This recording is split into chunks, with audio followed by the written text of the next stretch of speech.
this is McGarvelcuddy. I'm here showing you a site that I am familiar with, and we're going to be taking a look at this site in terms of accessibility. We're going to be using a few tools to look at the accessibility that I'll go over later.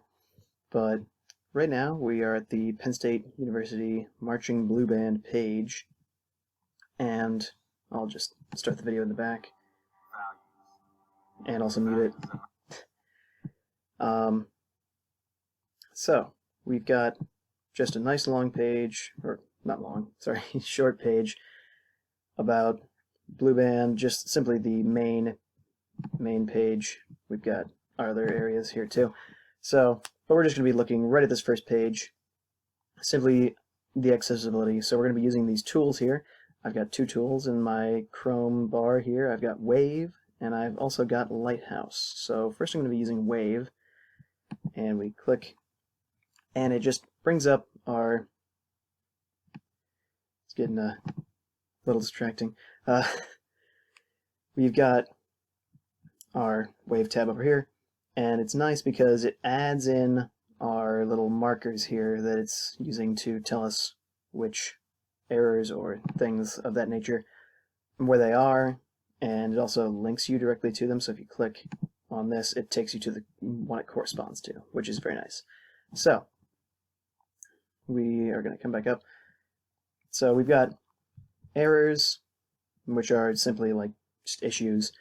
Contrast errors, which are errors where there's no there's not enough difference in the background and the text color, so then it makes it difficult to read.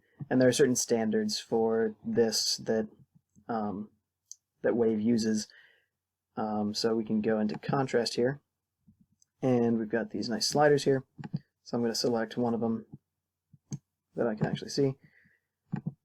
Some of them are hidden because of the way it goes, but and this is it's actually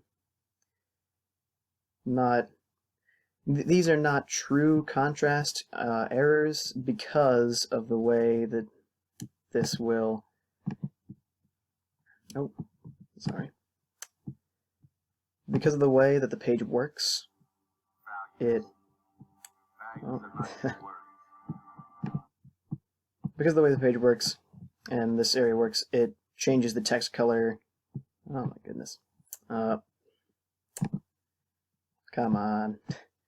It changes the text color and the background color, so it probably confuses the Wave editor because the identities of these colors may be, in fact, like not very good for each other, but when mousing over, that's what causes the change. So it will be fine when actually using the site. Other than that, we've got our alerts, which are just certain things, like redundant links, things that are like best practices. So the redundant link would be a link right next to another link, or just multiple links on a site that lead to the same place on the same page. So that really wouldn't be useful to you, so it's just warning you, hey, you've got this going on.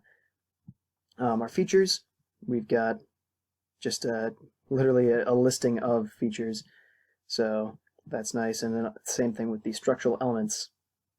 It just simply shows you all of your elements, like your headings, lists, stuff like that. But we're not going to be focusing on those. And we've got ARIA features, so these include things such as considerations to help screen readers, such as this, ARIA controls off canvas, ARIA pressed equals well, stuff like that.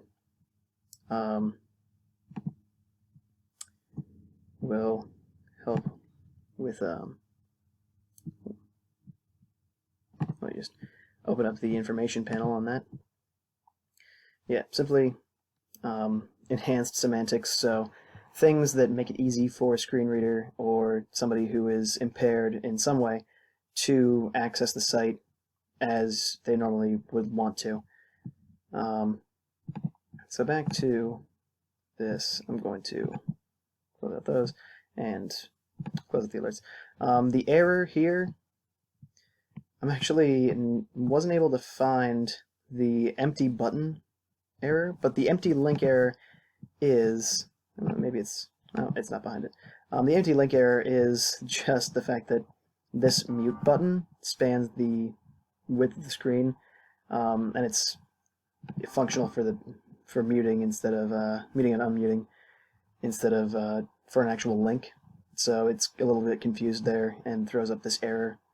But yeah.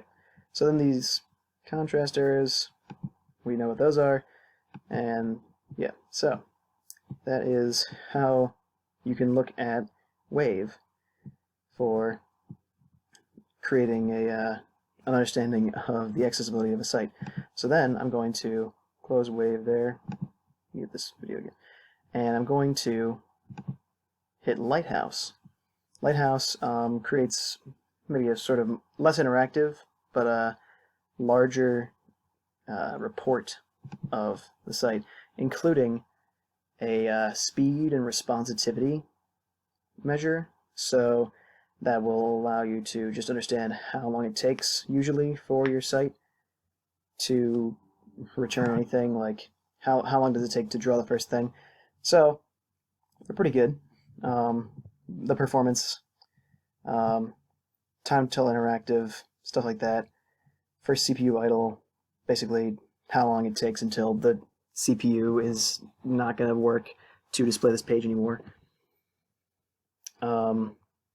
But yeah, I guess that's very high in comparison to a lot of other things. I'm not an expert on stuff such as that, but the first paint and the speed of the indexing, all that is in the green, so that's pretty good. Time till interactive, the way the painting of this page works, it's not easily interactive at first anyway, so it's fine that it takes some time. So then we can go to accessibility, links. So we actually have the errors that we had before. Buttons don't have a discernible name, accessible name, and the link didn't link to anything. That was our mute link. So then best practices, simply stuff that it's saying you should do this, but you didn't. In order to have a fun time, I don't know, a good time writing the page, just like things that are not going to come back and bite you, or things that you can do so that way you're not bitten later on, like that. And then the SEO, simply search engine optimization. It's just got things on how it could improve meta descriptions, stuff like that. So yeah, that is our Lighthouse evaluation. So that goes just to show, for some of the stuff, like with our empty link and our contrast errors, this page is pretty good. Doesn't have many issues, or maybe any issues as far as accessibility. There are a few things that are like a little iffy on it, but it's still pretty good. You can't always trust the tool that you're using. You sometimes have to go through and check it yourself, make sure, like, is this an actual thing that, like, the reader is just looking at things that it's been programmed to know are bad.